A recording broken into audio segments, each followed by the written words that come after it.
আছে খাওয়া।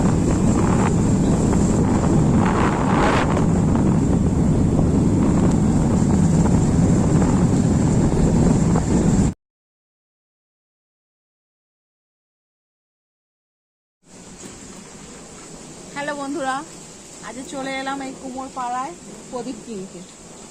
এই যে প্রদীপ কিনছি, দেখো কত সুন্দর সুন্দর জলের বোতলগুলো রয়েছে, ওদিকে নানা রকম মূর্তি রয়েছে। আমি এখন কিনবো হচ্ছে প্রদীপ।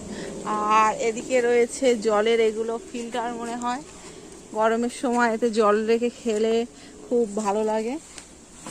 আর এই মাসিমা প্রদীপ নিয়ে চলে এসেছে। প্রদীপগুলো 1 টাকার প্রদীপ রয়েছে, 80 পয়সার প্রদীপ রয়েছে। এখন প্রদীপ দেখে নেব। হ্যাঁ, কোনগুলো 80 পয়সা আর কোনগুলো 1 টাকা? 80 পয়সার সবই 1 টাকা।